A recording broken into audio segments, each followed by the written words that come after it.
আসসালামু আলাইকুম এভরিওয়ান, কেমন আছো তোমরা সবাই? আশা করছি আল্লাহর রহমতে সবাই ভালো আছো। আমরাও খুব ভালো আছি। তো একটি নতুন রেসিপি ভিডিও নিয়ে চলে আসলাম। তো এখানে দেখো আমার যা যা প্রয়োজন হবে আমি সব কেটে ধুয়ে ভালো করে সাজিয়ে নিয়েছি।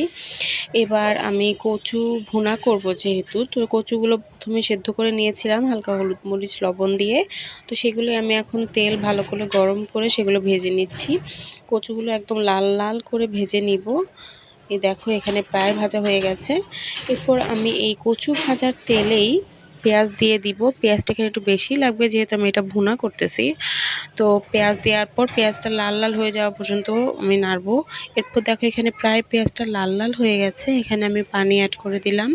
এরপর আমি এখানে কিছু টমেটো অ্যাড করে দিব। আমার কাছে টমেটোটা খুব ভালো লাগে ভুনা তরকারিতে। এরপর এখানে আমি একে একে বেসিক যে মশলাগুলো থাকে আমরা যেগুলো দিয়ে রান্না করে থাকি, যেমন আদা রসুন বাটা, হলুদ গুঁড়ো, মরিচ গুঁড়ো, লবণ, এগুলোই একে একে দিয়ে দিব। বেসিক যেভাবে রান্না হয় আজকে ঠিক সেরকমই হবে। খুবই সিম্পল রেসিপি।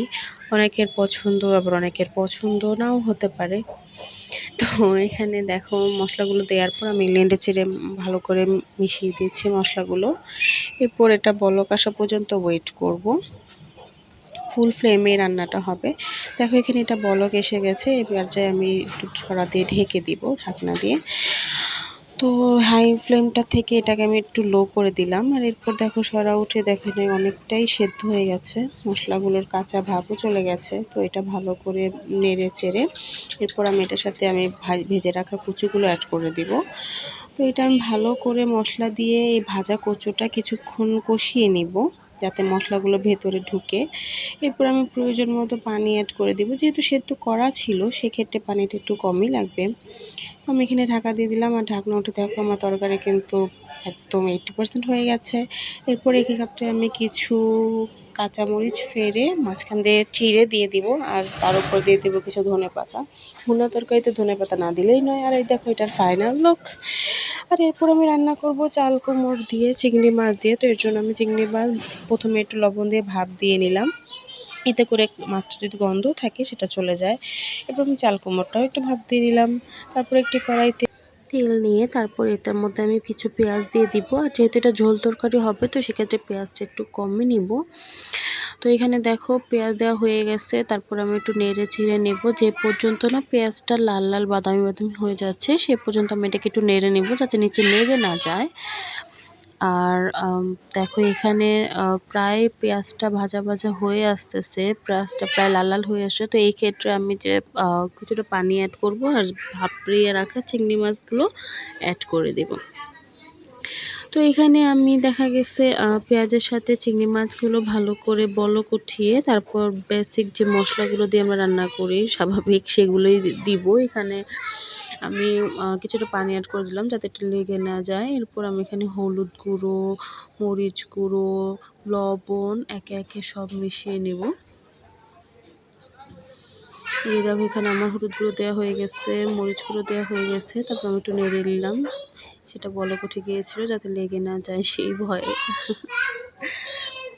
তো এখানে আমি একটু লবণও অ্যাড করে দিলাম, সেটা আমি ফার্স্টে ভুলে গিয়েছিলাম। তো এখানে আমি ভালো করে মশলাগুলোর সাথে চিংড়ি মাছগুলো মাখিয়ে নিলাম নাড়িয়ে। তো দেখো এখানে আমার চিংড়ি মাছগুলো কষানো হয়ে গেছে, তেল উঠে গেছে। এক্ষেত্রে আমি এখানে ভাপ দিয়ে রাখা চাল কুমড়োগুলো দিয়ে দিব। এরপর মশলা আর চিংড়ি মাছের সাথে চাল কুমড়োটা ভালোভাবে নেড়ে চেড়ে মিশিয়ে নিব। এক্ষেত্রে চাল কুমড়োটা আমি 2 থেকে 3 মিনিট একটু কষিয়ে নিব যাতে করে চিংড়ি মাছের যে ঘ্রাণটা আছে সেটা যেন চাল কুমড়োর ভিতর যায়। তো দেখো এখানে আমি আরেকবার একটু নাড়িয়ে নিব তরকারিটা। এক্ষেত্রে প্রায় 2-3 মিনিট আমি এরকমভাবে তরকারিটা মানে মশলাটার সাথে চাল কুমড়োটা কষিয়ে নিয়েছি। এরপর আমি এখানে পরিমাণ মতো পানি দিয়ে দিব। যেহেতু তরকারিটা একটু ঝোল ঝোল হবে তো পানির পরিমাণটা একটু বেশিই লাগবে। তো যতটুকু পরিমাণ সেটা তো আর মুখে আন্দাজ মাফিক বলা যায় না। তো আন্দাজ মাফিক দিয়ে যার যেরকম ঝোল পছন্দ সেরকমভাবে দিয়ে আমি এখানে এটা একটা ঢাকনা দিয়ে ঢাকা দিয়ে রাখবো। তো হাই ফ্লেমে রেখেই এটা যখন ঝোলটা শুকিয়ে বলকে উঠে যাবে তারপর সেটা কমিয়ে চাল কুমড়োটা সেদ্ধ হওয়া পর্যন্ত রান্না করে কিছু কাঁচামরিচ চিড়ে দিয়ে ধনেপাতা ছিটিয়ে দিয়ে তরকারিটা আমার রান্না হয়ে যাবে।